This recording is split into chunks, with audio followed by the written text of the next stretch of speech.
to all. Good evening.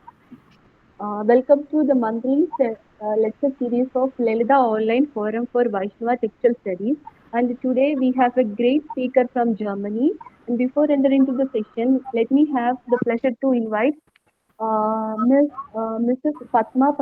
Padmanabhan from Sri Vishnu Mohan Foundation, Chennai, for the welcome address. Good evening to all. Respected President, Professor Shrikala Nair, Head of the Department of Philosophy, Shankaracharya University, Kaladi, respected Swami Sri Hari Prasad Ji of Sri Vishnu Mohan Foundation and Sri Jnanadvaita Peetham, Chennai, and Dr. Suganya Anandakichenin of Hamburg University, the speaker of the day, scholars, professors, and dear friends. It is my great privilege today to welcome you all for the second edition of Lalita Online Forum for Vaishnavite Textual Studies. I extend a hearty welcome to Shrikala ji, who is presiding over this forum and who is the moving spirit behind it. Welcome, ma'am. I also welcome Swami Sri Hari Prasad ji of Sri Vishnu Mohan Foundation, who is a little tied up now, might join a little later. And he is blessing our endeavors. Pranam Swamiji. I now welcome the speaker for today, Dr. Suganya Anandakichenin of Hamburg University. Dr. Suganya is no stranger to us at the Vishnu Mohan. We have enjoyed her delightful lectures over the past several years. I particularly remember a talk on Āḻvār's poetry. Professor Suganya, you made it come alive to us. Professor Suganya is a doctorate in Indology from Hamburg University, Tamil Language and Literature, Religions of South Asia, Tamil Sanskrit Interactions, Tamil Manipravalam Texts, and Lexicography. These are some of her areas of research. Dr. Suganya will be speaking on select verses from Tirumaḻicai Āḻvār's Nāṉmukaṉ Tiruvantāti and Tiruccantaviruttam. Now, over to Dr. Shrikala for the presidential address. This forum also was inaugurated recently by Srimati Lakshmibai Nalavat of Trivandrum, and Professor C.T. Indra, who is here with us, was the first speaker. Now, over to Professor Shrikala ji. Thank you. Thank you very much, Padmaji. Good evening to everyone. As my good friend Ms. Padma has said, it was in the last month, 4th of September, that we have inaugurated this forum called Lalita Online Forum for Vaishnavite Textual Studies. Friends, I must admit that it was a call from Lord Almighty Himself. I am illiterate as far as Tamil is concerned, very little informed on the Vaishnavite texts. All that I have heard little bit is whenever I come to Vishnu Mohan Foundation, there people like Dr. Suganya and others have spoken, and I did hear them. And of course, as a philosophy student, I've studied. But other than that, my information was very, very bare minimum. But a thought came to me that as we encourage Sanskrit studies, the Mula Grantha, Pataha, Vyakyacha, in Sanskrit, I thought that a parallel effort has to be made with regard to Tamil textual tradition, particularly Vaishnavite textual tradition, which is one of the ancient textual tradition in India. And it was Perumal himself probably who would have ordered me to undertake this divine task. And here we are. As Padma was remembering, it was inaugurated last month by the presence of Swamiji. I hope Swamiji will join us soon. And Professor C.T. Indra spoke on Amaranath Puran, his 10 verses, beautiful as they were. And this month we have an equally versatile scholar with us on Vaishnavite textile tradition. In the chat that we had just before the start of the program, I was pointing out that probably we did not have a scholarly person on, particularly in the South Indian Vaishnavite tradition, as Suganya, someone who is totally committed to the studies on this, and her competency and commitment. You know, it's very rare to find both in one single person, and we are very glad that you have kindly considered to deliver a talk in this forum. As she has been introduced by Padma ji, she's affiliated to Hamburg University, Germany, and this evening she has told us that she's going to speak on Tirumaḻicai Āḻvār of 7th century and his two works, Nāṉmukaṉ Tiruvantāti and Tiruccantaviruttam. And as I was scanning through the net, I found her article on this Āḻvār. uh, I suppose it's been pronounced Tirumaḽicai. Tirumushi. Tirumaļicai. Tirumushi. Tirumaḽicai, right? Marisai. Yeah. Marisai. Tirumaļicai. Tirumaļicai, right. And so this Āḻvār, who was, and there's the story all that Dr. Suganya will deliver, where he himself, probably born of Brahmins, a Brahmin couple, but later brought up by a couple of lower caste. He declares himself as an Avarna who stands outside the boundaries of the four castes, and therefore he has no means, no methods to have liberation. And in her paper, she says beautifully how the Āḻvār finds himself as being blessed to be born as an outcast, so that he can cling on to Lord's feet, since he has not been given any other method. Being deprived of associated with one or the other caste, he has no other method, and therefore he has the benefit of clinging on to Lord's feet, which made liberation all the more possible. And the other day she was conversing with me, and then she said there are, she was referring to the irreverent verses of the Āḻvār, and she was asking me if she could deliver all of them as they are. I said, of course, that is the way it should be. Where did the conflict between the Shaivites and the Vaishnavite at that time were all evident in his poetry. So we eagerly look forward to listen to. I still cannot pronounce the way the Tamils would pronounce the name of the Āḻvār. As she goes about pronouncing, I learned subsequently have to pronounce the name of the Āḻvār, and we eagerly await to listen to Dr. Suganya and her deliverance on the irreverent verses of the Āḻvār of the 7th century. Over to her. Thank you very much.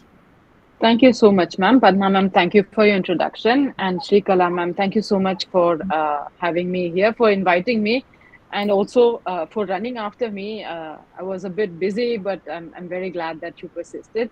I'm so happy to be here, and I would like to begin by an apology. I caught a cold, so I'm so very sorry. I'll be sneezing, sniffing, coughing, blowing my nose, and drinking water. I'm so sorry. You'll have to bear with that. And it's going to be a long talk, so you'll have to bear with me for quite some time. As I said, yes, it is going to be a long talk. I'll try to shorten it, especially if I go beyond 50 minutes. I'll stop. I'll start winding up. So don't worry. I'll usually don't go beyond the allotted time. So I'll begin to share, if I can, a PowerPoint presentation. I hope it works. And once I do that, because I also I'll be in presentators mode, I won't be able to see any of the audience, which is a bit, not quite wonderful because I won't be able to see anybody. I'll just be talking to myself. So I won't know your reactions like, oh, this is boring. Oh, she's talking too much. I'll never know. So I'll be careful about the time. So yeah, so let me just start by sharing the presentation. So it's here. So I had to do something very specific. This is it, so that you don't see the notes, but rather just my slides.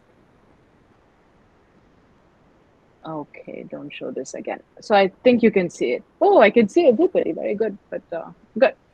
So so this talk is going to be about one of the most spirited among the Āļvārs, and hopefully we will explore some of his provocative verses, cheeky verses tonight. So along with reading his verses, I will also try to understand him in his context, him meaning Tirumaļicai Āļvār. So I will refer to verses from the Sangam Tamil text, classical, which is considered as the classical Tamil text, from his Shaiva counterparts, other Āļvārs, and I will also constantly keep an eye on how his words were received later on and interpreted and transmitted, especially by the Sri Vaishnava Acharyas in the second millennium. So I'll constantly go back and forth and go back and forth and then come back to Tirumaļicai Āļvār. Okay, so I won't just stick to him alone. For, as they say, no man is an island.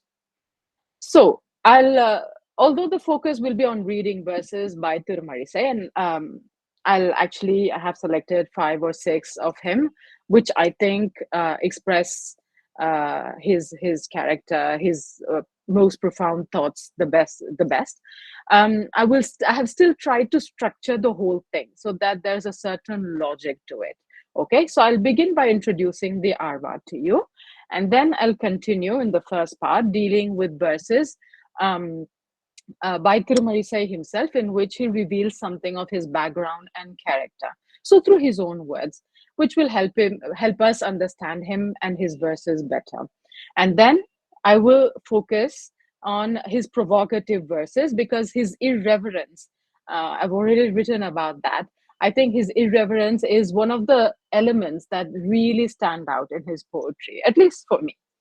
And although today, as I said before, throughout the talk, I will see how the Sri Vaishnava Acharyas perceived him, what they made of his words, and how they used them to recreate a certain persona of Tirumaļicai, I will still set aside the third part to solely focus on how the Sri Vaishnava Acharyas received his poetry in the second millennium. Now, without further ado, let me introduce Tirumaļicai Āļvār. I'm sure many of you know him. So literally it means the Āļvār from Tirumaļicai. It's one of the towns that's not very far from central Chennai. He was born there. He is one of the early Āļvārs, and therefore one of the Bhakti poets closest to the Sangam period. And he also seems to be very well versed in Sangam literature. He was a younger contemporary of the first 3 Āļvārs, Poigai Āļvār, Pei Āļvār, Mudat Āļvār, whom the eminent historian Nilakantha Shastri qualifies as, I'm quoting, remarkable for their non-sectarian outlook and for the purity and gentleness of their devotion. Now, Tirumaļicai's temperament is very different from theirs. He is controversial, to quote again Nilakantha Shastri, provocative at least, I think, and has no real patience with people who differ from him, as we shall see throughout. So it's the traditional belief that Tirumaļicai Āļvār composed 2 works, the Nāṉmukaṉ and the Tiruccantaviruttam. But some modern scholars, like Freedom Hardy in his Viraha Bhakti, do not agree. They think that the differences between the 2 works seem to abound, linguistic differences, differences in terms of themes, etc. But I personally believe that there are more common points between them than people are able to see or they're willing to see. But that's a topic for another day. So in the meantime, I will assume that Tirumaļicai Āļvār composed both these poems, especially since I'm also going to focus on the way that these poems were received in the second millennium, when the Sri Vaishnavas definitely believed in single authorship by Tirumaļicai Āļvār.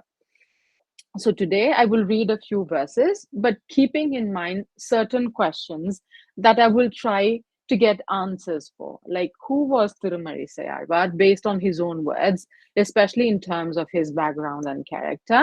Why were his verses named controversial? How far does he follow the norms and examples set by his predecessors, for example, the Sangam poets and other Bhakti poets?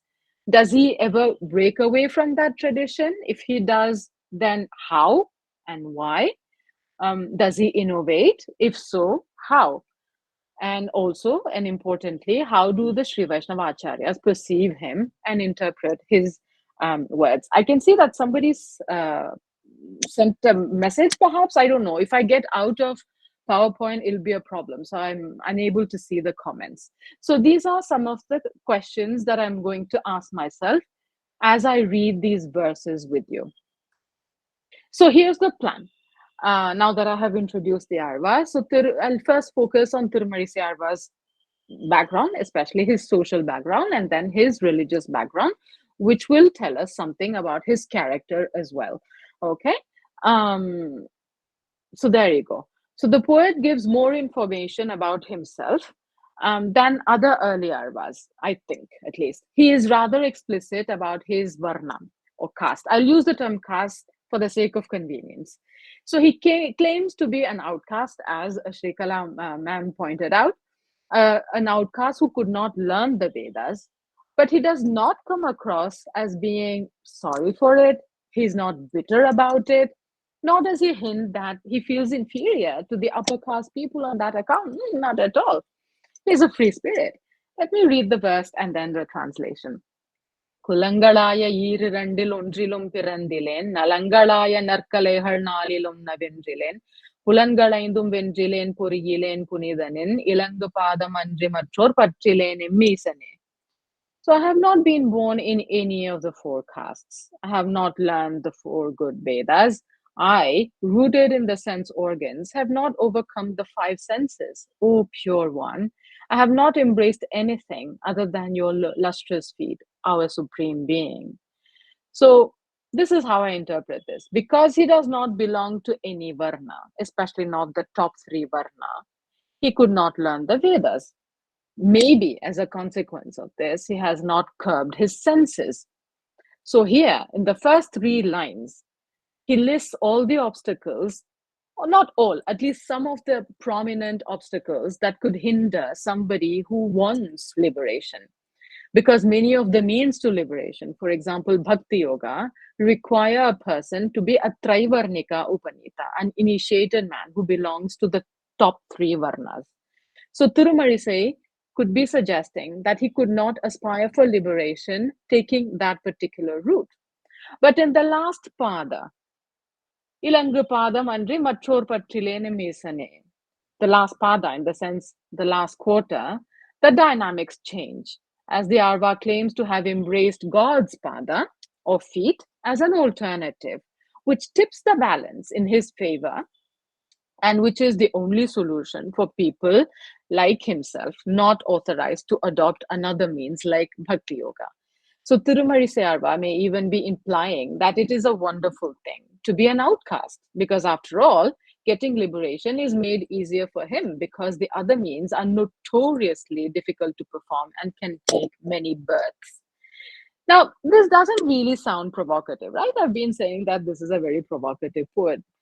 But if you were a Vedic Brahmin from the 7th century who believed in performing fire sacrifices and other such rituals, and certainly not in the worship of a god with a form in a temple and so forth, and you also did that sort of thing but expected liberation as a result, then you would probably have found this verse quite provocative. Anyway, that was just a passing comment.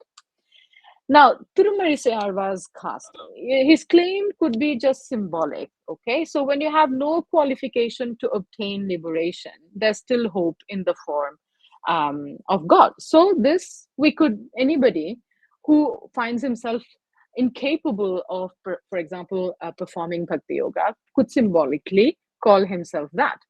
Or the poet could be exaggerating his own unworthiness, which should make grace more forthcoming. But it could simply be taken at face value because, maybe because he was an outcast. But what the Sri Vaishnava Acharyas make of it later on is very interesting. The hagiographic texts, like the Guru Parampara Prabhavams, tell us that a Tirumaļicai Āḻvār was born to a Brahmin couple, or at least a Brahmin father, depending on the version, who discarded him. And he survived thanks to Narayana's grace, and then was found and brought up by a bamboo cutter, a Shudra, not somebody who was outside the Varna system. Now, the motif of the exposed infant is common in many literatures of the world, especially of the ancient world. The abandoned child is usually rescued by someone, sometimes even by an animal, and brought up by the same person or a different person, and often by a social inferior. So in India, in the Mahabharata, for example, we have Karna abandoned by the young unwed Kunti. And in the Tamil world too, we have many examples. Like, for example, Tiruvalluvar, Ouvayar, the Sangam poet Kapilar, and also the Sangam chieftain Adyaman. They're all said to have been discarded at birth. And oftentimes they say that their father at least was a Brahmin. And actually, there's even one version of the story that says that they were all siblings born to a Brahmin father who kept, discarding them. Now, before the thing is, why is there such a motive, at least in this part of the world? So I guess there are many theories. I'm sure if it's across the world, there are many theories explaining such a phenomenon. One of which belongs to a Tamil scholar, Somasundara Bharati, who says the Brahmana hagiologists invented Brahmana connections and miraculous birth stories of saints and poets of non-Brahmin origin in order to strengthen the myth of genetic and intellectual superiority of the Brahmana. Now, this seems plausible in the case, it's as good a theory as any other theory, and this seems plausible, especially in the case of the Tamil poets I just mentioned, not necessarily the Āḻvārs. But is that why the Sri Vaishnava hagiographers, who very likely base their theory about the Āḻvār's birth on his verse that we just read, concocted, did they concoct such a story for Tirumaļicai Āḻvār for the same reason? I don't know. If that were to be the case, if the Sri Vaishnavas, why would they go out of their ways to make at least one of the Āḻvārs an outcast? For example, Tiruppan Āڵvār, whom you encountered last month, in his 10 verses, there's no hint about his caste at all. But the Sri Vaishnava Acharyas go out of their way to claim that he was an outcast. Okay, and then there is also Tirumangai Āڵvār, who's referred to as a mlecha in the Arayarapadi Guru Parampara Prabhavam. Actually, they seem to like it. They say, see, Sri Vaishnavism is open to everybody. Look, many of the Āḻvārs are not Brahmin. See, it's wonderful. So they don't, And besides that, the greatest of all the Āḻvārs, Nammarva, was also a Shudra according to the hagiographic stories. And yet the Sri Vaishnavas give his words the status of the Tamil Vedas, and these verses of all the Āḻvārs are commented upon, recited in the temples, and all the Āḻvārs are also worshipped inside many of the temples run by the Sri Vaishnavas, including Tirumaļicai Āڵvār, as we shall see later. This was contested throughout history, but some of the Acharyas established the practice. So why attribute a Brahmin parentage to Tirumaļicai Āڵvār when he clearly states that he's an outcast, especially since the Sri Vaishnava Acharyas do not particularly worry about an Āڵvār being an outcast? Okay, my working theory. I'm not saying this is the truth. I don't know. I was just thinking, I thought, this is my working theory. My working theory is that you can see the dates between, this is the academic dates, right? If you're a believer, then the dates of the Āڵvārs would be in the way further back in the past. So my working theory is that it was all about who gains entry inside a temple. Of course, I could be completely wrong. I'm happy to receive suggestions. Now, all the Āڵvārs seem to have entered shrines freely. They frequently describe the Mula Beras, the main deities, and there's no mention of caste being a barrier to entering a shrine in their poems. The Varna system may not have consolidated itself deeply in the Tamil land yet, or at least untouchability may not have been there at all. There may have been differences, but it was not hierarchical, maybe. Whereas it had in the later period when the Sri Vaishnava Acharyas lived and thrived. So maybe an outcast was not allowed inside a temple because it was thought by their time, it was thought to compromise the ritual purity of the temple. But now I think that it's likely that in the 6th and 7th centuries, during the times of the early Āļvārs, the shrines were very basic structures. Open air shrines under a tree, or small structures with a few pillars and a roof, like the hundreds of shrines of goddesses and snakes and the village deities that dot the Indian landscape even today. And there's another example from roughly Tirumaļicai Āļvār's time, but from Nepal, all the way from Nepal. As you can see, we have here Vishnu lying on the serpent bed. There are 4 posts and a canopy, and the deity is visible from all the sides. You can see him even from outside. We're not allowed to take photographs from the inside. You can go out and take photographs, for example. So even if during the Āļvār period of time, if this was the kind of structures that the temples had, the shrines had, even if someone wanted to and managed to stop somebody else, and I don't think they did, would have been very easy. People could very easily have seen and worshipped God from afar, which the Sri Vaishnava Acharyas many centuries later may not have realized, because in their own times, the temples progressively were becoming imposing structures. The Cholas were there and all that. Not just the Cholas, but definitely the Cholas. So sometimes these were like virtual fortresses, like this wall temple near Madurai. Therefore, the Sri Vaishnavas may have projected their own values and realities onto people who lived many centuries before them, and felt the need to explain away why and how the Āļvārs supposedly of a lower part of the caste system came to enter these shrines. So that could be why they may have made Tirumaļicai Brahmin born, which would have made his entry inside the shrines tolerable, if not legitimate. This is just my theory. I might be completely wrong, but this is what I thought. They use similar theories with Tiruppan Āļvār and Nammalvar too.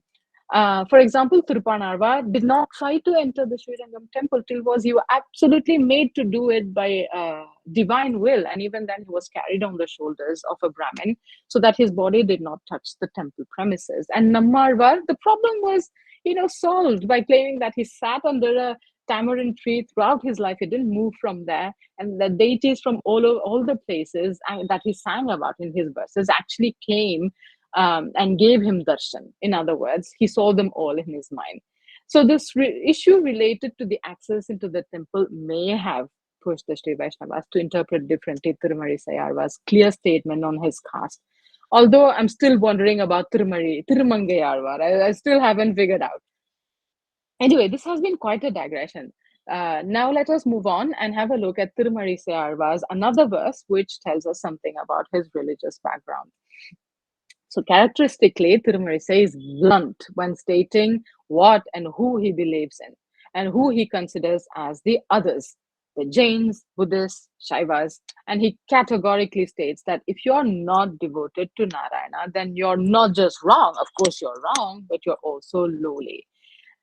So here's the verse. Ariyar Samanar, Ayartar Bavuttar, Siriyar Sivapattar, Seppil, Veriyaya, Mayavanai, Malavanai, Madavanai, Yetar, Inavare, Adalal Indra. The Jains are ignorant. The Buddhists are confused. To tell the truth, those who have fallen for Shiva are lower still. Those who do not praise the fragrant Dark Lord, Mal, Madhava, are therefore base people now. Now, I have 2 comments here to make. Knowing God, knowing what is the truth, knowing about the truth of God is important to Tirumaļicai Āļvār, as we shall see again and again in his poetry. He often uses the verb ari. You can see it in the first line here. It's in the negative form, to know, ari, to know, or a synonym. The reproach he makes to Jains and the Buddhists here is that they don't know the truth. They don't know who the true God is. So his is, a more intellectual kind of bhakti, not yet tinged with too much emotion like the later Āļvārs. Like Tiruppan Āļvār, whom you met, he says ayyo twice. No, not Tirumaļicai Āļvār. No. The second comment I wanted to make is that if you notice carefully, the Shaivas fare much worse than the Jains and the Buddhists. I'll come back to that in a minute. But this sort of anti-heretical impulse was quite common at that time. So here's one of the nicer verses by Tirumaļicai Āļvār's contemporary, I suppose, the Shaiva Sambandar. I'm just going to read a part of the translation, the part in blue. Sambandar asks Shiva, what is this nature of yours that enjoys seeing the Buddhists and the lowly Jains speak falsehood and become insane? So you can see, similar ideas. The Tamil Jain text, I'm very sure, probably also reciprocated this kind of feeling. What is notable here is that Sambandar doesn't abuse the Vaishnavas. And I think this is quite interesting, and I'll come back to that in a moment. And let's now, I know that suddenly I'm moving on to a second part, but there's a very good reason for this. Because I'm going to here focus on more provocative verses.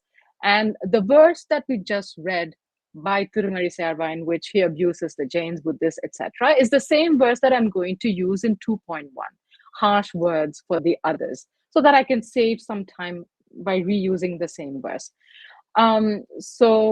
And then after I'm done with that, I'll move on to 2.2. So this verse that we just saw, the Shaiva poet, as I said, does not include the Vaishnavas in the list of insane, stupid, whatever kind of people, along with the Jains and the Buddhists. This is something I have found to be generally the case with the Shaiva poets, who somehow spare the Vaishnavas, whatever may the reason be, as opposed to the Āļvārs. It's not just Tirumaļicai Āļvār. I won't get into that though. What I have observed here is that in Tirumaļicai Āļvār's verses, the wholly others. So I'm here using Gil Ben Herut's terms. He himself borrowed it from another scholar. For example, somebody who's very, very different, wholly different, then they would be the wholly others. For the Shaivas and the Vaishnavas, the Jains and the Buddhists are the wholly others. Whereas between the Shaivas and the Vaishnavas, there were rivals, there were opponent others, there were more things common among them than different. So these are the opponent others. So technically, the Shaivas and Vaishnavas are closer, but the fight was more pungent, at least from the Āļvār side, when it came to the Shaivas than when it came to the Jainas and the Buddhists. Perhaps not everywhere, but definitely in this part of Tirumaļicai Āļvār's verse. So as I said, the Jains and the Buddhists seem to fare better than the opponent others, the Shaivas.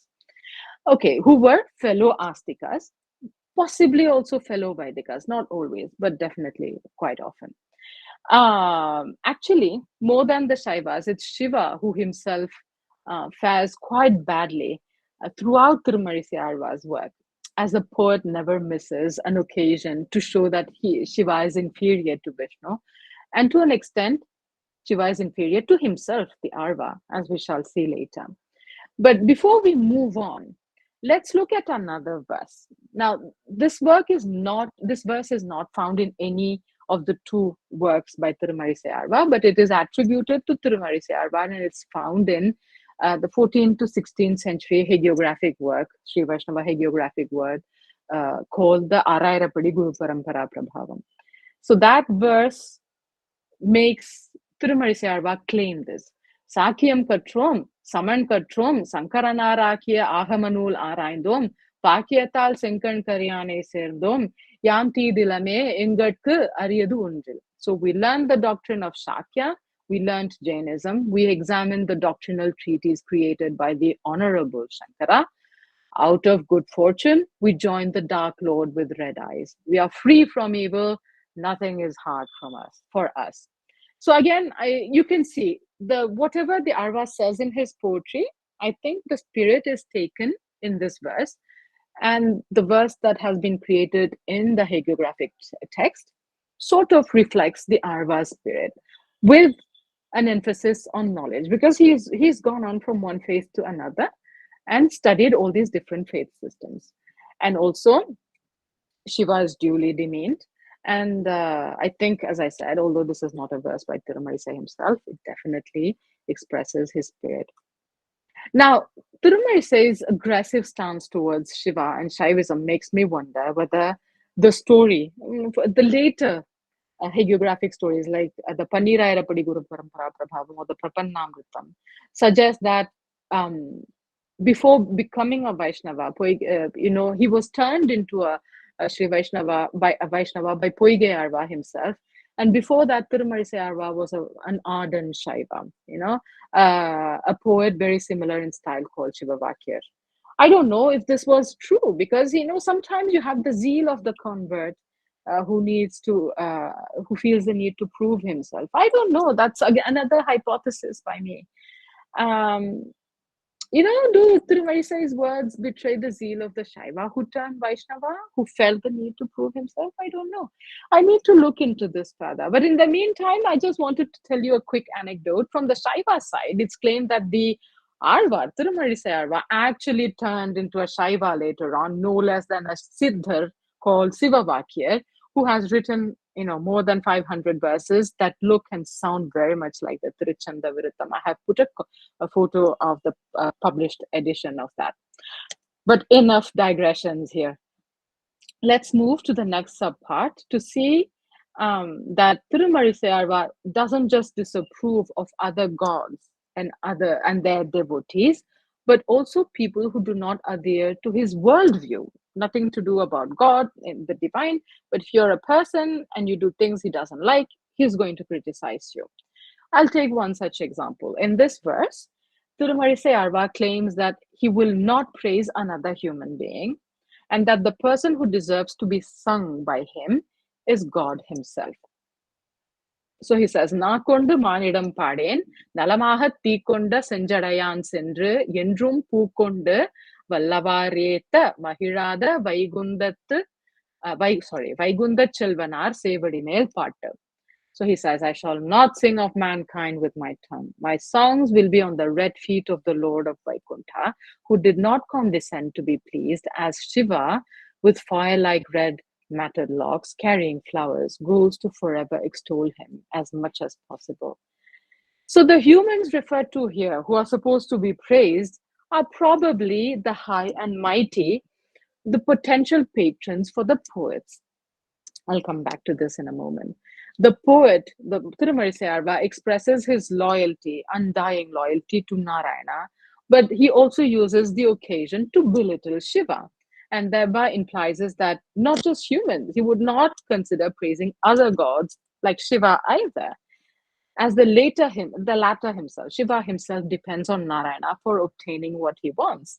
And to add insult to the injury, the Āڵvār also implies that despite trying, Narayana will not be easily pleased by Shiva, who offers him flowers, as opposed to Tirumaļicai Āڵvār, with whose verses he will be very pleased.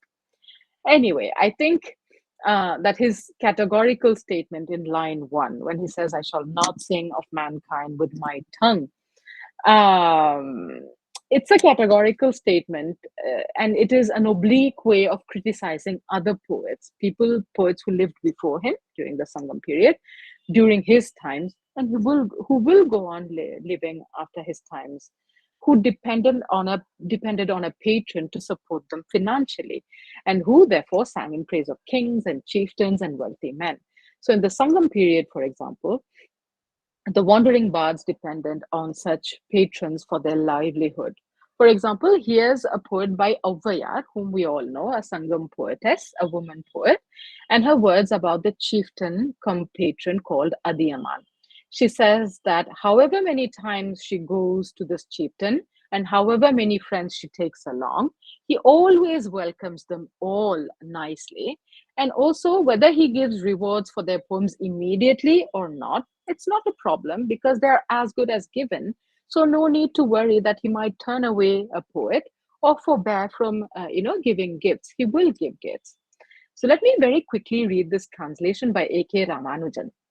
"He welcomes us still, as on the first of days, though we go there, not just 1 day or 2 days, but many days, with many friends, does Adiyaman Ani of the jeweled elephant and the artful chariot. Whether the time for gifts comes right now, or is put off later, it's like fodder left in reserve on the elephant's tusk, always there at hand, waiting. It won't become a lie, wishful heart. Do not scramble for it. Bless him, his works." So no further comments on this verse, just that Tirumaļicai Āڵvār writes in this context that he knows very well, and his exclusive and firm devotion to Narayana is apparently making him berate a system established centuries ago, and one that will go on existing well into the modern period. Now, one might think that provocative verses would be reserved for Shiva, the other religious, the people from other religions, and fellow humans who are not devoted to Narayana, as we just saw. But no, Tirumaļicai Āڵvār actually can be quite cheeky even when dealing with or addressing Narayana, to whom he swears absolute devotion, as we shall see in the next topic. In this verse, Tirumaļicai Āڵvār claims to have no equal, not even God. And he seems to say that the reason why he has no equal is because he knows God and the others do not know God as well as he does, or they do not know him at all. So again, we come back to the theme of knowing, in this case, God. Good knowledge, right knowledge is important. Anyway, this knowledge of God makes his mind priceless. He says, எனக்காவார் ஆர் ஒருவரே எம்பெருமான் தனக்காவான் தானே மற்றல்லால் புனக்காயா வண்ணனே உன்னை பிறரறியார் என்மதிக்கு விண்ணெல்லாம் உண்டோ விலை. Is there anyone equal to me? Our Lord is his own equal, but not mine. Or you with the hue of ironwood flowers from the uplands. The others do not know you. Is the entire sky a suitable prize for my mind? So the poet claims to be unrivaled even by God, probably placing himself and God in two different categories, of which they are the best specimens. Now, this is a verse that betrays the poet's pride and his cheekiness, but it would be a lot more provocative if we read it in the most natural way, by taking the foremost meaning of the root a, எனக்கு ஆவார், ஆவான். You see, the root is a. It means to be, to become. Now, if you're going to read the verse in that way, it's even more provocative. Then this bit would mean, is there anyone for me? Our Lord is for himself, but not for me. You know, of course, this would be profane, but it would be so like Tirumaļicai Āڵvār. If he had meant to indulge in a bit of blame praise, nindastuti, that would be a nice nindastuti. But having said that, the Tamil lexicon gives the meaning to be equal as one of the meanings for are. So to be equal, the way I translated initially, would also work. But the Tamil lexicon gives this particular passage as an illustration to explain that this meaning also exists. So maybe it is a hapax legomenon. It means maybe it's just one occurrence in the whole of literature. Is it possible? Is it possible that the Sri Vaishnava Acharyas understood this verse that way? That's why this meaning has come to exist. Maybe Tirumaļicai did not think that way. Not really. Because the first two lines of his verse are almost quoted verbatim from Poigai Āڵvār's Mudal Tiruvantāti 89. It's absolutely, I put that in blue, it's completely repeated. So we actually have a parallel. And we know that Poigai Āڵvār is not given to playful bandying with words or irreverence towards God. Or, as we know, that they were gentle, as the historian Shastri said. He was not like Tirumaļicai Āڵvār. So we can definitely take it as meaning that Tirumaļicai Āڵvār thinks that there's no equal, because there are so few people, virtually no one who knows God. So obviously I'm greater than him. We will see later on what the Sri Vaishnava Acharyas think of this. I'm not getting to that just as yet. It's also possible that this verse is elliptical, and all we need to do is supply a word like oppu, meaning comparison. எனக்கு ஒப்பு ஆவார் R ஒருவரே, who will be comparable to me. I don't know. I'm getting into too much details here. I should not. Let's just move on. So let's read another verse in which Tirumaļicai Āڵvār goes a step further and claims that while he does not exist without God, God does not exist without him either. So he also states that God's graces is his, however much time it takes in coming. Okay, so he makes two very interesting statements here. Indraha nalayeyaha inichiridum nindraha ninnarul en palade. நன்றாக நான் உன்னை அன்றியிலேன் கண்டாய் நாரணனே, நீ என்னை அன்றியிலை. Whether it comes today or tomorrow or be slightly delayed, your grace is mine.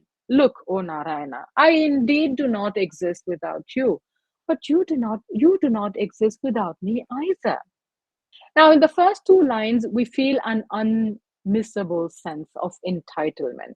But if you remember, these first two lines also echo Avvaya's words when she says that Adyaman's gifts will come sooner or later, but they're sure to come. They're as good as ours, even if he hasn't given them yet. So Tirumaļicai Āڵvār replaces the king with God and also the material gifts with God's grace. Okay, so it's always there because he is a product of that culture, of that literature. And in the next two lines, the last two lines, Tirumaļicai Āڵvār expresses a certain mutual need for their respective existence because God and devotee are reciprocally relating figures. For example, we can't speak of a husband if he didn't have a wife, right? And vice versa. Same. If there's no servant, you can't speak of a master. Similarly, if there's no devotee, there can be no God. So it is correct that God and devotee are mutually dependent in that sense. And although he is cheeky, Tirumaļicai also expresses what we would call urimai in Tamil, which is privilege of intimacy, liberty on the ground of friendship, because he definitely feels so very close to God as to be irreverent. He's like, oh, he's just my friend. He's the closest being that I love the most. So of course I can say that of him. But this verse can also be understood.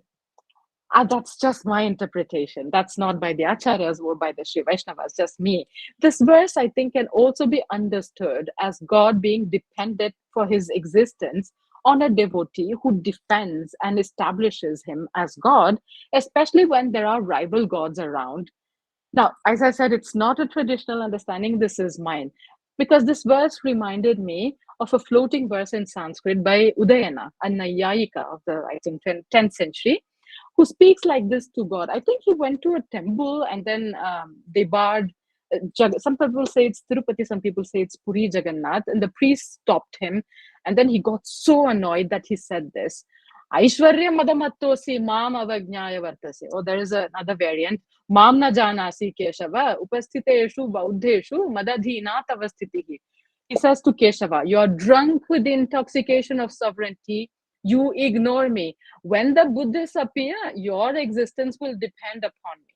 Now, this sounds like Tirumaļicai Āڵvār's voice to me. I'm just saying to me, not to everybody.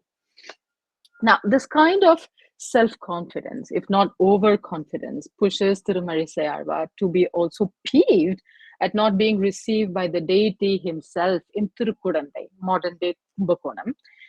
And after asking God why he's not getting up, is it due to fatigue accumulated during one of your incarnations? He orders him to get up and speak. நடந்த கால்கள் நொந்தவோ நடுங்க ஞாலமேனமாய் இழந்தமை குலுங்கவோ விலங்குமால் வரைச்சுரம் கடந்த கால் பரந்த காவிரி கரை குடந்தையுள் கிடந்தவார் எழுந்திருந்து பேசுவாழி கேசனே. Did the feet that walk hurt? Was the body which scooped out the trembling earth becoming a bore shaken? Rise from your reclining posture in Kudandai on the banks of the Kaveri with extensive channels which cross big obstructing mountains and difficult deserts, and speak. May you prosper, O Keshava. The first reference is to maybe Rama or even Vamana, who walked across the land, and his manifestation as a boar, Varaha, that saved the earth. And after questioning God, Tirumaļicai orders him to get up and answer him. As we shall see later, the story is that the Archamurti of Perumal did rise to obey him, but we'll get to that later. So we can see that this kind of verses are different from direct rebuke. I hope you feel that he's cheeky, he's playing, he's bandying with Perumal, he's playing with Perumal, right? He's not exactly very respectful, he's not getting emotional, oh, I'm missing you, no, he's just playing. But this is very different from direct rebuke, because that kind of rebukes against God also exist in Tamil Bhakti poetry. And it's also very different from the Nindastuti, praise in the form of blame. Because I think this kind of cheeky verses for God seem rather rare, especially before Tirumaļicai Āڵvār, his time. Although we do find a few after his time.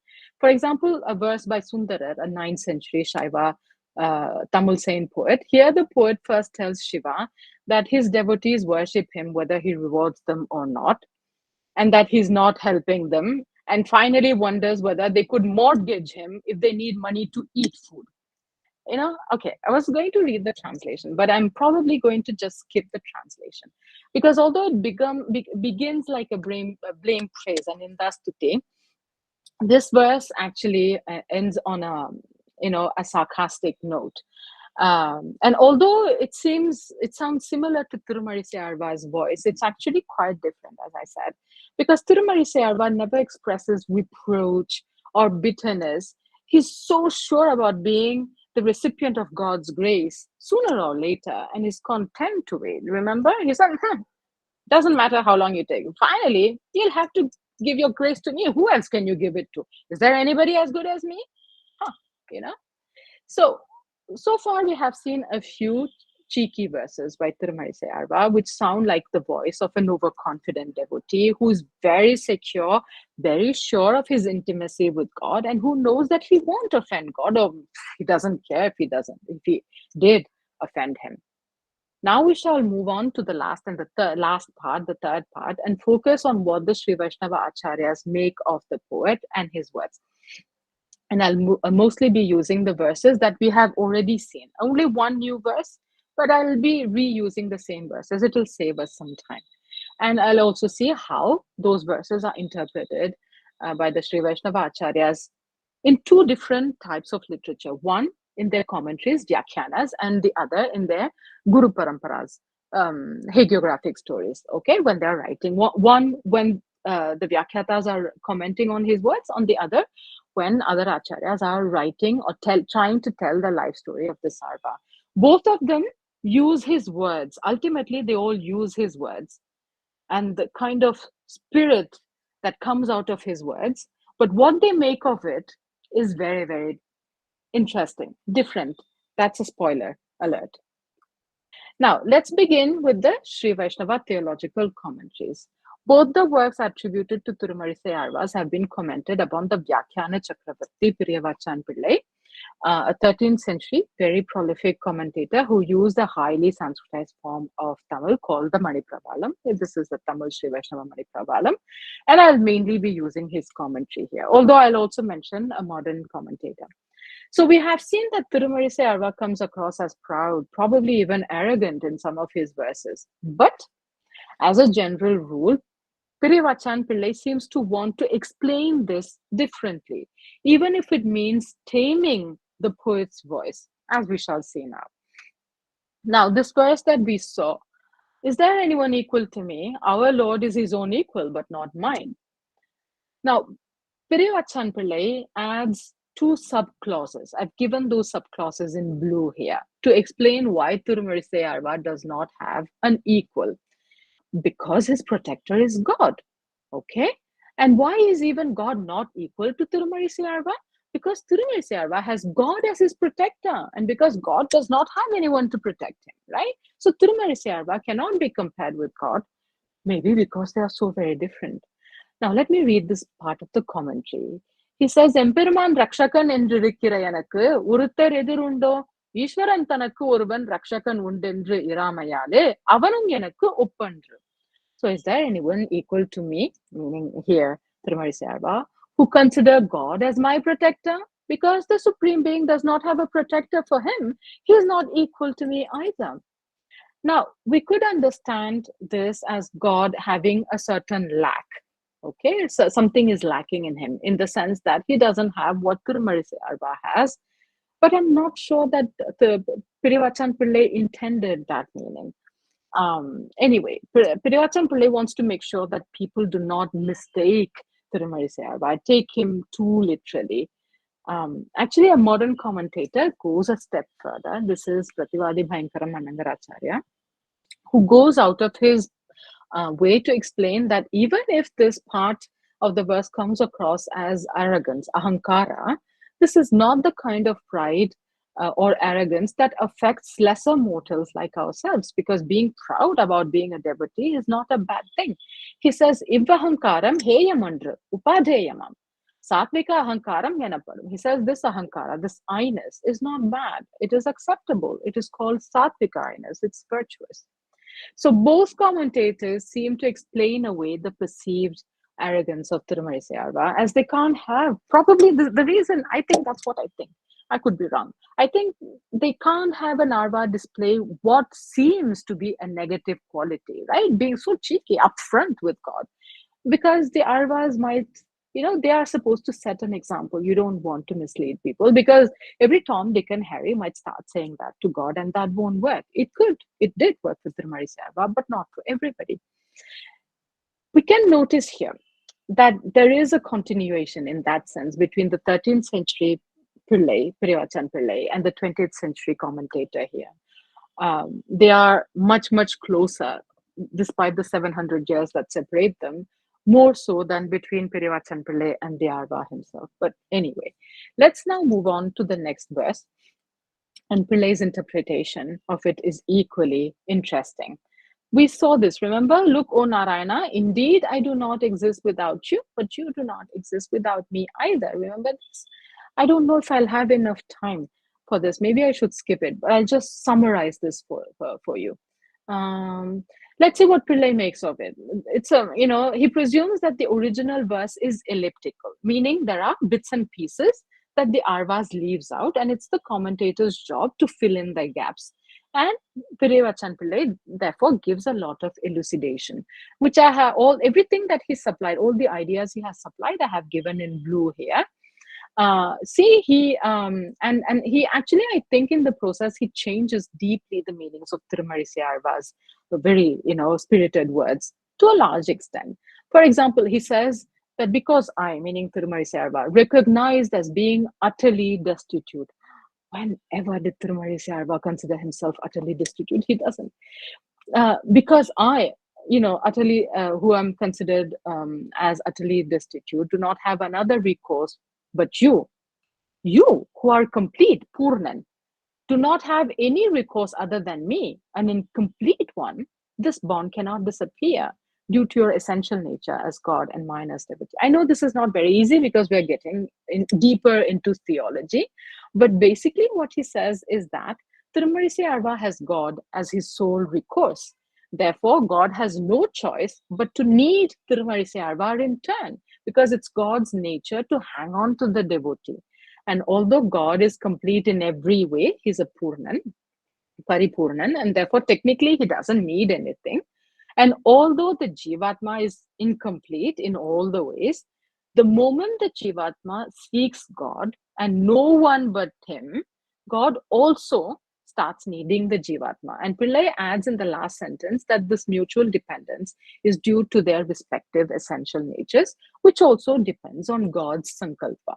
Even God cannot break his own Nitya Sankalpa, his eternal Sankalpa. Anyway, I'm not going to read this. So again, I think I have a feeling that Periyavachan Pillai is making sure that Tirumaļicai Āڵvār comes across as saying the proper thing, the right thing. So in a way, his voice has been tamed, I feel. Okay, the same goes for his interpretation of this verse. Nadanda kalgal nondavo, did the feet that walk hurt, etc. At the end, he even orders God to get up and speak to him. Well, Periyavachan Pillai explains this as the Āڵvār being genuinely concerned for the well-being of the deity. And that's why he asks those questions. Are you sure? Are you okay? So they would not be rhetorical questions for him. And then he asks God to get up and speak to him to make sure that he is fine. Well, indeed, Pillai uses the term parivu. It means affection, an emotional kind of concern that you have for someone, an affectionate kind of concern for, But the thing is, it's a word that is usually used for Periyarva, who's a highly emotional poet, who always worries about Krishna's well-being and safety. We speak of Pungu Parivu for him, overflowing affectionate concern. And I really don't think that this word would fit with Tirumaļicai Āڵvār. But anyway, that's how Periyavachan Pillai saw him. Now, this main deity of Tiruccantaviruttam, remember when he says, get up, Keshavam? The story is that this Archamurti, this icon in Tiruccantaviruttam, started rising to obey the devotee who's so loyal to him, fiercely loyal to him. So he has, to show that that loyalty. He respond to that loyalty. So after he started getting up, a reassured Tirumaļicai Āڵvār stopped the process by saying the blessing Vari, and the icon, that Murti, that Chamurti, has remained in that half-risen posture. I can't really see it that way. Maybe it's visible without the clothes. But we'll come back to the story in a few minutes if we have the time. Now, one final point I wanted to make for this commentary section is that at times, Pillai provides a theological interpretation where the passage may not need that at all. Here's an example. I know it's 50 minutes, so I'll try to wrap it up as soon as I can. This is a nice verse, a new one that I'm going to introduce here, in which basically the poet says the main structure is that Srirangam is the town of the Lord. And Lord here is Rama, okay? But the rest, the first paragraph, it's a description of Srirangam. And in this paragraph, it's a description of Srirangam, the natural beauty, the landscape, etc. Okay? So, Konde konda kode meedu teenulavu kuni kun, unde konda ranga boti ulmahilda nada nur nande unde nare pera vade paya neelame ande konde kende veyumanda neera rangame. Isn't that enchanting, the rhythm and the beauty of the verse? Okay, Srirangam, with beautiful cool water, where as the heron moves away after eating the crab and the scabbard fish leaps, a barber's fish roams about, securing the help of the blue Nelumbo. So that Srirangam, which is like this, is the town of the Lord who rejoiced at heart by dispatching thoroughly an earthen ball at the hump of the hunchbacked woman. This is a reference to Mandara in the Ramayana, around whose garland and chignon bees wander. It's a story that's told only by the Āļvārs, I think, that Rama used to play by, as shooting earthen balls onto Mandara's hunchback, and that's why later on she had her revenge by banishing him to the forest. Anyway, let's focus for the moment on the part in grief. So this is the kind of description of a natural setting, a landscape that is standard in Bhakti verses and often does not mean anything, not necessarily, not for me at least. It's very different for the Vyakyatas. Although in the Sangam poetry, the poets also use the fauna and the flora for the Ullurai Uvamam. Ullurai Uvamam is implied simile, a technique that consists in using a natural scene, the fauna and the flora, for example, to describe actions and emotions and characters and so forth. If we take an example, we don't have the time for an example, but anyway, this is a lovely verse from the Kuruntokai. It's an early 3rd, 4th century Tamil verse from a Sangam anthology called the Ettutohai. Here, a young girl is telling her friend that she met a man and they immediately consummated their mutual attraction. And now she worries about whether he would keep his promise that he had made, since the lovemaking had no witness except for a heron looking for prey. She says, Yarum illai tane kalvan tanadu puyyin yavan yavan seho Tinaittalanna Sirupasungala Uruhaniraral Parkum Kuruham Unde Tan Mananda Nyandre. So there was no one but the thief himself. If he deceives me, what shall I do? There was only a small heron with green legs like millet stalks, looking for sand eels in the flowing water when he united with me. Here, the role of the flora and fauna is very clear. The heron that is intent upon catching the fish reflects the man intent upon taking her nalam, which is her virtue. But how can the fauna and flora be interpreted in Tirumaļicai's verse? Now, I have made a list of all the essential elements, right? But I think this is complicated. So I've made a drawing for you, how Pillai interprets this verse. So this pond is the samsara. The crab that is here is worldly pleasure. And the heron is the jivatma that becomes afflicted with ahankara by consuming the crab, which is the worldly pleasure. Okay, the scabbard fish here is the upasaka, somebody who undertakes the bhakti yoga. So they take their own responsibility for their own moksha. So they have stopped consuming material objects. So they have some advantage. But they still have a little bit of ahankara because they are actors in their own liberation. They undertake the bhakti yoga themselves, right? So they are worried that they might get caught by ahankara. Now, the barber's fish here is the prapanna, is the person who has surrendered unto God, who seeks the refuge of the blue Nelumbo. It's the blue God, it's Narayana. And therefore, it stays free and secure and happy under his protection. Now, of course, when dealing with a text, we can offer any interpretation so long as it's logical, whether the author intended that meaning or not. The same goes for Periyavachan Pillai's theological explanation of what seems to me just as a description of a very fertile and pleasant place. Having said that, Periyavachan Pillai himself may have realized that some people might object to this reading, and says that if you do not take the description of the natural setting as being symbolic, but just as a description, then the verse would be of no use to you.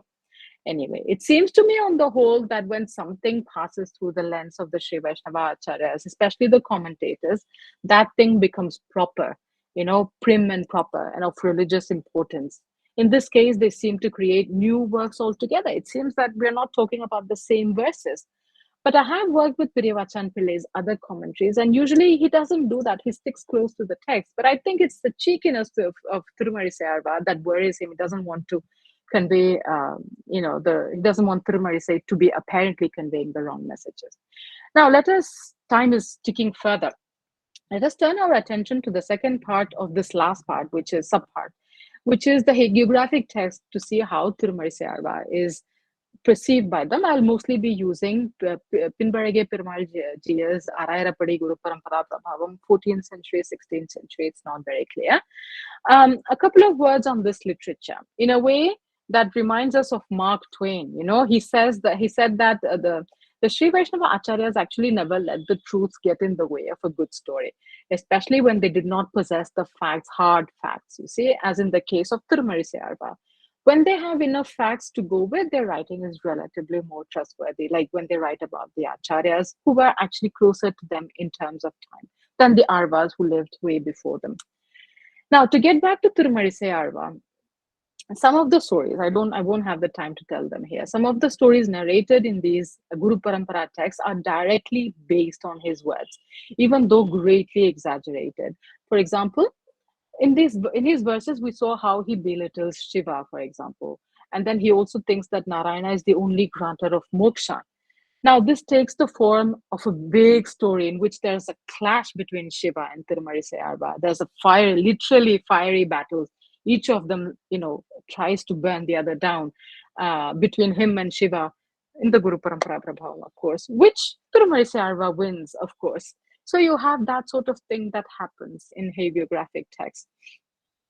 And also, I'm going to skip this. There's just not enough time. And there's the story of Kanikannan, which is, you can't find anything about that in the Āڵvār's poetry.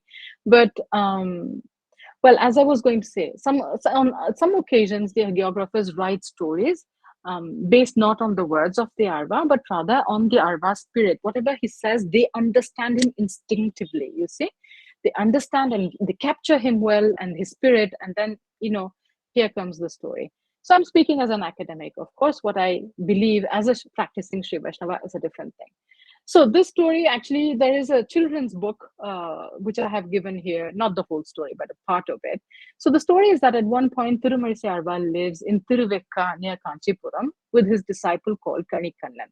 And while living there, Tirumaļicai Āڵvār turns an old woman who served him into a young woman. The local king marries her, and then, learning the truth from her, he approaches Kanikannan and tells him to ask Tirumaļicai Āڵvār to turn him young too. Kanikannan refuses. He says, no, my master never sings of any human being. Remember, we saw that verse about that. So he won't sing about you. So the king banishes Kanikannan from Tiruvekka. Tirumaļicai Āڵvār says, I can't live without my disciples, and he decides to leave. But he's not going to go alone. He wants to take the Lord of Tiruvekka along with him. That Lord is known as Yathoptakari for various reasons. Sunnavarnam Seda Perumal, he who obeyed what he was told. There's another story earlier on, but the second occurrence in which he obeyed was this.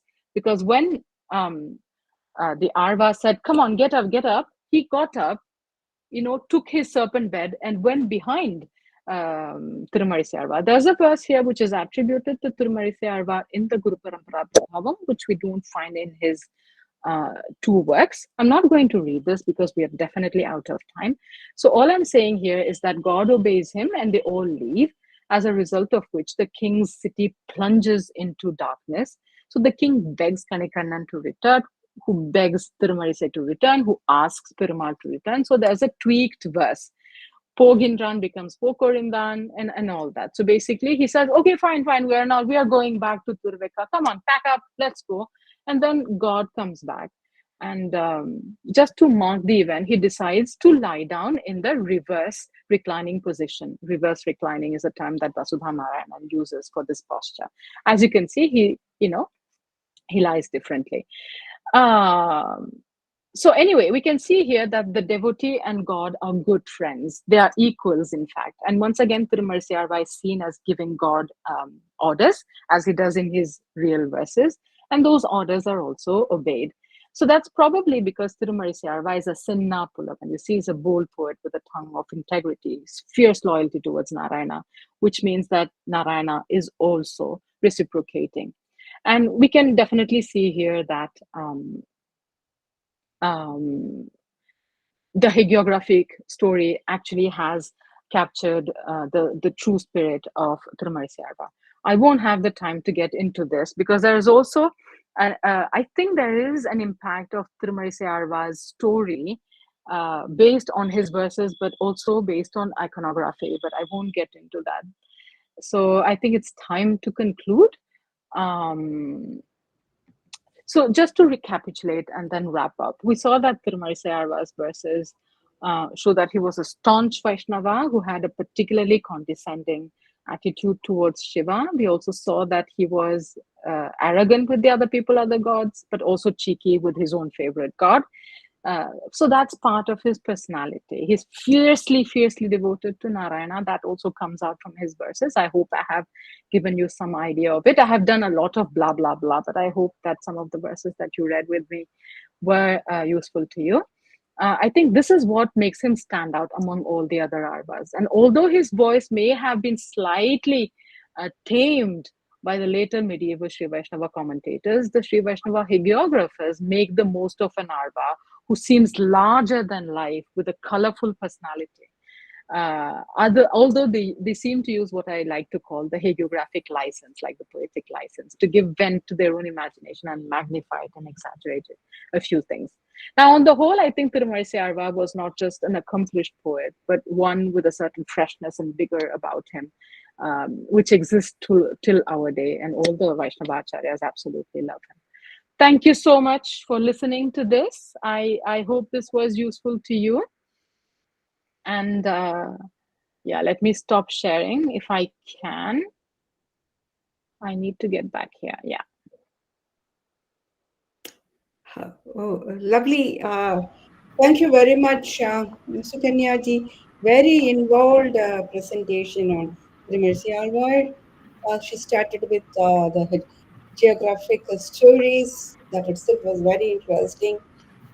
Presenting his being born as the Brahmin parents, brought up by the Shudra community, but how he's been as Avarna, that part we'll have to debate probably.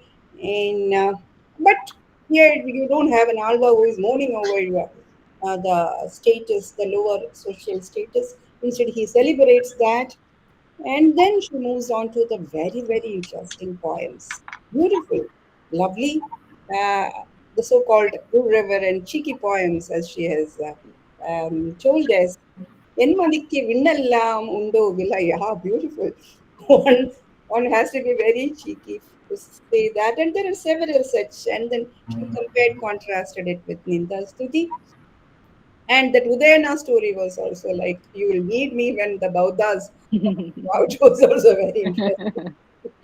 And by and large, the anthropomorphic kind of representation, where a Lord, the most interesting towards the close, he was saying that, Lord rolls up his mattress whenever he's been ordered to do so and spreads whenever he is ordered by him, so that, he keeps moving him here and there, and obediently, Lord spreads his mattress, fold up, pack up whenever he is asked to by his great Āڵvār.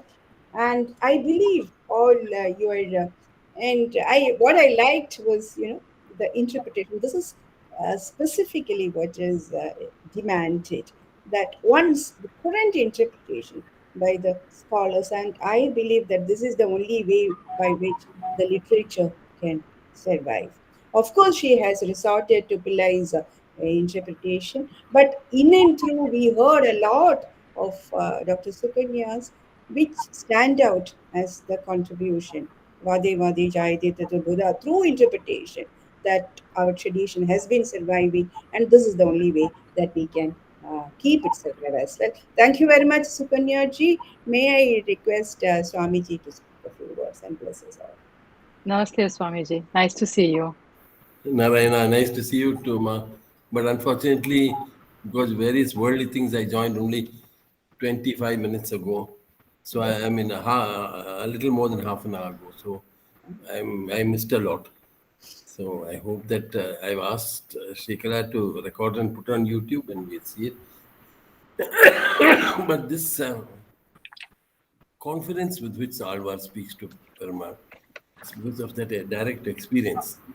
That experience, he has seen him, he has known him, and so he commands. So it's a wonderful thing to read, to hear. Your notes have been very painstaking, and your slides have been also very appropriate and very helpful.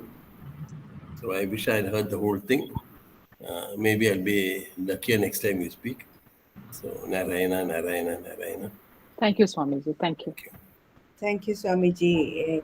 Parthsarthi, sir, please initiate a discussion. Professor Indra also should be here. One of you can start. Madam, Professor Padma Srinivasan is there. She is a very good scholar. Oh, please. Padmaji, please speak. Please unmute yourself. Please unmute yourself, Padma ma'am. Unmute yourself. Can you hear me now? Very well. Go ahead. First of all, pranam, Swamiji. And I must congratulate Suganya on lifelong discourse. You have just summed up in 1 hour. Within an hour, you have made us climb. In fact, I was very much afraid of Tirumaḻicai. And I always look at him with a distance. And because his Highness personified. So the Highness personified, I always think he is extended to Nammāڵvār, who says, Tan Sollal Thane Thannai Kirtitamayan. And he is the one who said like that. So I always look at him with great reverence. Thank you. And my blessings to you. When Swamiji is there, I should not bless you. But by age, I can make you bless you. Do well. I'm really. Pranam Swamiji. Please bless me. Thank you so much. Thank you. Thank you. Thank you. Professor Indra. It's nice to see you all. Great, madam. Thank you so much. We will be Thank you. one day in this forum. Thank you. Thank you. Thank you so much. Thank you. Dr. Sukanya, Yes, ma'am. humbly I say that I have no right to, no qualification to congratulate you because I am not a scholar like you. At the same time, there are certain areas of interest which I share in your presentation. Am I audible? Yes, ma'am. Yes. I have been interested in the last 2 decades or so about the reception of Bhakti literature in hagiographic context and also in anti-hagiographic context. Because hagiography produces one kind of literature and that itself is removed. It's twice removed from the original work. As Plato said, see, the reality is twice removed already. In poetry, it's thrice removed, he said. In literature, it's thrice removed. So whatever the poet might have sung, whether it is Amalanadi Piran or Tirumaļicai Āڵvār, there is a kind of a reception context which has been thickened like Ambalapuram Payasam, shall we say. By the time it reaches the commentators, they are pious people who are, as Padma said, they're afraid of him. At the same time, they want to co-opt him. Am I right? Yes. Even a rebel must be co-opted so that his strength comes to you. Like Rama does not want to lose the strength by fighting Wali directly. That kind of, I don't know, I may be wrong, but some kind of symbolism is there. Of other kinds of commentators are not necessarily hagiographers. Hagiography was mentioned, Guru Parampara, Arayapadi, Pannirandayapadi, and then the Sanskrit Divisviripra. So as you go further, this context is thickened by the socio-political, cultural politics, and also divine politics. Because you made a very important point that earlier these temples were not actually very big made, and they were not like corporate houses. Sorry to put it that way, which Ramanuja had to organize in a very managerial excellence and supremacy. On the other hand, they were very close to people. There was not much of difference between the rustic deity and this kind of thing. Later, this kind of accretion endows it with some divinity to that. So when hagiographers have one kind of purpose to just keep them all together in the flock, that is my one point of it. At the same time, you tend to become a little suspicious about it because you kept on qualifying yourself in all the statements that you made. You remember in the beginning, did it happen this way? Did he mean like this? You remember? I doubt, I do not know, very sure. I may be wrong, you are saying. So that shows that the reception context could be, I'm not saying it's secular, but it could be equally religious. Like Saivites, how do they receive him? For instance, I was very embarrassed to listen to Nāṇmukaṉ's poetry against Buddhists and Jains. The Kanna Yes. Oh, yes. So Professor Kandasamy gave a wonderful talk in philosophy department. He was my teacher in Nāṇmukaṉ University. Okay, so that is something very. So one thing that you learn from this tension between the actual poems, whatever spirit in which they've written, and the reception of it in hagiographic and anti-hagiographic context, because the anti-hagiographic context has produced different kinds of literature. You get Nandana's story, for instance. You can produce it in a different way. Tirumaḻicai Āḻvār, Karunanidhi writing a play about Ramanujan. Okay, so somebody can just appropriate Tirupaṇ Āڵvār or Tirumaḻicai Āڵvār in a different context. So that is why your talk was interesting, because you did not simply locate the whole interest only in the piety or whatever it is, or even the intransigence of the spirit of this poet. Have I used the word? You have used the word cheeky. I use the word intransigence, because he dares to ask the Lord, who are you? When I'm not there, you are not there, and so on. So Dr. Srikala summed it up very well. So I think that with all this, it is the context which makes it very, very interesting. And the way you read the poems, each poem, keeping the rhythm, that's something. Last time my friend asked me, why didn't you read the poem out? I was not sure, because there were great people like T.K. Parsati and so on. Who am I to read before them, I was thinking. But when you just look at it, reading makes a tremendous impact on the listener.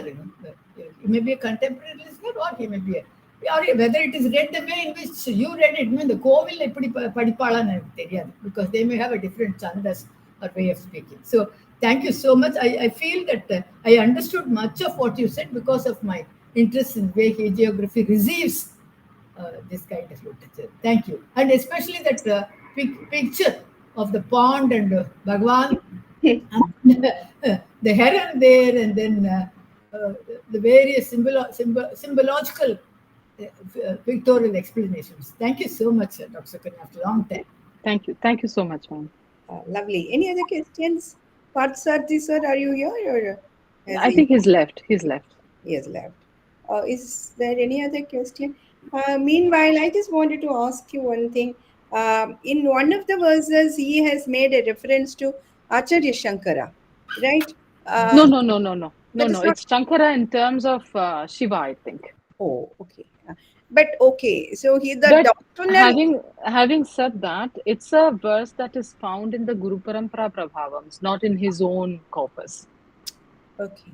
That is much. So even, the 13th, 14th, 15th, 16th centuries. So it's not interesting. Maybe, if it was him, then maybe you could have said, oh, did Shankara live in that time? You can try and place. You placed him in 6th century AD, right? 6th, 7th, yes. 6th, 7th century. But anyway, Shankara is 8th century.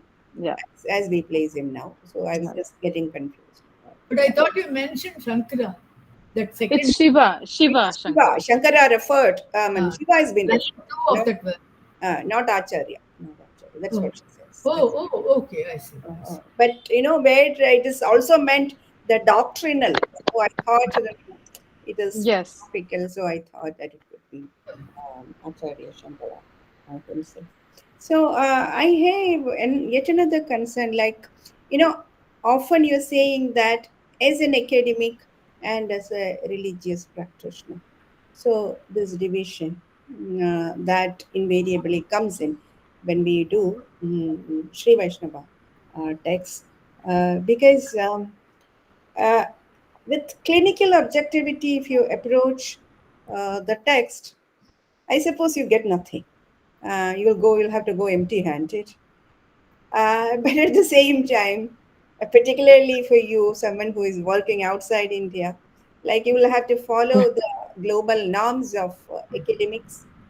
I'll tell you an instance. When I was asked to write on Badarayana by one encyclopedia people, and they did not like my writing because they said, you are not objectively writing. You seem participant in the exercise. So, this participatory exercise with which we have been in the Indian context, we have been doing necessarily, and by definition, we think that that is how uh, academics slash religious, they are not in watertight compartments as to be done. So my question is, how do you manage doing this parallelly? Is there a division? How efficiently you make this division? Yes. Yeah, I think there are many places where the two are compatible. It's not an issue at all because my personal faith feeds my interest. So the more I feel devoted, the more I want to go into Āḻvār and Sri Vaishnava writings. So without this devotion, I probably would not feel this kind of interest, this impulse to go and make all these works available to everybody. I mean, at least the Āḻvār poetry is available, but the Acharya's writings, there are no translations, for example. So without this backing up by my religious beliefs, I probably would not be so much into it. I would go and explore other parts of Tamil literature or Indian literature. On the other hand, I think that, so yes, this feeds the other thing. But at the same time, if I become completely devoted and I start writing that, I have to follow the norms, as you said, of academia. In that case, the devotee in me takes a step back because I can't write, for example, that Tirumaḻicai Āḻvār was born in the Dvapara Yuga and that he lived for 4,000 years. I can't write that. That would mean, as a devotee, I can believe what I want. But as an academic, if I write that, then that's it. I have no credibility left. Okay, so that is an extreme example. But I try to apply that rigor every time I do that. In my articles, I have also started writing that way. In a footnote, I always write, I'm a practicing Sri Vaishnava, but I, as an academic, also approach the text in a certain way from an academic perspective. So the two, I try to make sure that the two do not clash. At the end of the day, what my faith belongs to me, this is work after all. Academia is work, but I'm trying to put that work into good use in order to make my work credible so that all these texts that I speak about and translate reach more people. Because if I'm not credible, then they would not reach everywhere. Yeah. So that doesn't work. So that's how. Yeah, well argued. And who says that Tirumaļicai belongs to Dwapara Yuga, where it has been said? I also read somewhere. I think it's in the Guru Parampara texts. Guru Parampara, which is a later one. Yes, 14, 15, 16. Some people say it's even later than that. Okay. We haven't come to a consensus. Definitely says, it says he spent 700 years discovering the Buddhism, 700 years or whatever, discovering Jainism and all that. So it's 4,500 years or something like that. And when Āḻvār saints are very, they have all dislikes which is expressed verbally in their poems. Why do you think that Shaivais don't exhibit that way? And this thing, dislike for Āḻvār's, I mean, what could be the reason? That's Okay. in the There literature. could be many reasons. Some of the scholars have mainly pointed out that the Shaiva Nayanmar's first line, the Jains stood in the first line of attack of the Shaiva Nayanmars. Okay, the main enemies were the Jains. Okay, the Āļvārs did not have to confront the Jains immediately. All the nasty work was done by the Shaivas for whatever reason. It's quite possible that some of the Nayanmars are like Karaikal Ammayar are slightly earlier to the main, to the first Āļvārs. So they may have come there before, and it's also possible that the local faith, it was at the end of the day, it was also a struggle for patronage. Okay, it's the patronage struggle was probably at that time more between a Shaiva king and a king that turns Jaina and then back to Shaivism.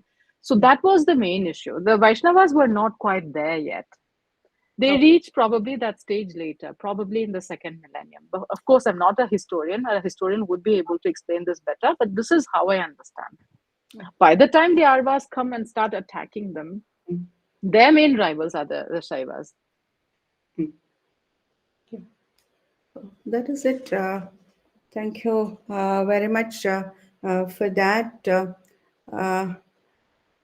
Shimi, shall we wind up? Ma'am, I think there is a question in the chat box. There is a question in the chat box. Can you see, Dr. Suganya? Yeah, sure. What are the philosophical significance of Tirumaļicai? You are asking the philosophical significance of the person or what his philosophy is. As I said, he was I asked his poetry. What are the philosophical significance of Tirumaļicai poetry? Tiruccantaviruttam, Nāṉmukaṉ Tiruvantāti, emphasize what are the philosophical significance. Okay, he says many different things because the poems are not linked with each other by the same thing. So whatever the poems are there, they express different ideas. So if you look in general, as I said before, he expresses a kind of bhakti that is more intellectual. That's one thing. And then if you look at his first verses, he's also a person who he has a larger than real life kind of vision. He sees Narayana in everything. He says Narayana is the one and the one and the one and the one, and he's the two and the two and the two. So he sees Narayana absolutely everywhere. That's one thing he does. It's more theological than philosophical, but I'm more of a theologist than a... Exactly. Yeah, I'm not so much of a philosopher, I'm more of a theologist. And he also focuses a lot, Tirumaļicai Āḻvār, on the Antaryami, so Narayana as being inside. So he focuses on meditating, on thinking, on knowing. So as I said, is intellectual. So Narayana is inside. Of course, he mentions temples. I have picked out some of the verses in which he mentions temples. There are other verses that he does. Yes, it takes deeper into Tiruccantaviruttam, I feel, isn't it? Sorry, ma'am? This question takes deeper into Tiruccantaviruttam. Yes. Yes, that's a very difficult text. It is. I have translated the whole text, not published it yet. Exactly. It is very difficult to unravel Tiruccantaviruttam. I always find it very difficult. I have been just trying years together. Yes. not months, years together, more than 40 to 50 years. I have been just plodding over it. Okay. That's a good question. Yes, ma'am.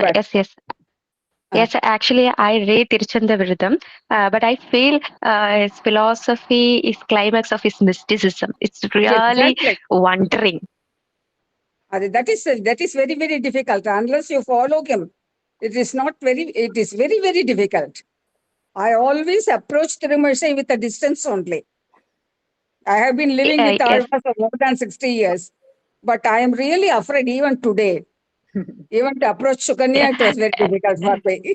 No, Yes. the reason is I approach him with the Acharya's help. And when you have the Acharyas to help you, they'll fend for you. You don't have to do anything. So that's Yes, why. yes, of But course, ma'am. really, Because I appreciate you, I'm Suganya, for taking Tirumaļicai for your discourse. I really appreciate and I congratulate you because of Thank you, my ma'am. fear towards him. I hope you don't. You're thank not you. afraid of him. Thank you, ma'am. Yeah. No need to be Thank afraid you. of him. He is wonderful.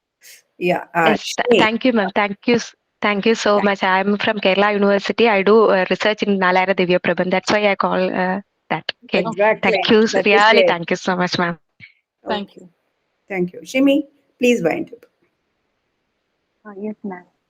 Pranam to all. My humble pranam to Swamiji. Many thanks to Swamiji for blessed with this program, Narayana. It is my great pleasure and privilege to propose vote of thanks at the end of this monthly lecture series by Lalita Forum for Vaishnava Textile Studies.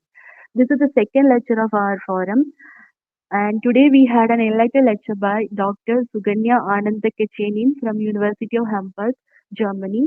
Dear ma'am, we are extremely grateful to you for this lucid and knowledgeable presentation on Tirumaļicai Āڵvār, and it was really a lovely talk on the great devotees. So, on behalf of the entire group of Lalita Forum, I extend my sincere thanks to you, dear ma'am. Thank you so much. And no words to say thank to our dearest ma'am, Professor Sigla Nair, who is the backbone of this forum. Thank you so much, dear ma'am, for the presidential address. And many thanks to you for being us with always. Many thanks, ma'am. And well, I'm pleased to thank Mrs. Padma Padmanabhan, member of Sri Vishnu Mohan Foundation, Chennai, for the nice words of welcome. Thank you so much, ma'am. And I would like to tell thanks to all the seniors, academicians, scholars, and researchers for attending the program and spare their valuable time here. Thank you so much, everyone. Good I'd night. like to finish by thanking also my own Acharyan and Perumal for stopping that sneezing and that sniffing and all that. You noticed that it didn't happen. You So just thank seems you so like, much. you got so involved in the lecture that I Yes. was looking at you how involved you were, and you forgot even your cold. Yes. All cold has left. Perumal's grace. Yeah. Yes, absolutely, ma'am. So Thank thank you you. so much. Thank you so much, Swamiji. Thank you for Thank you. blessing. Thank you. Good night.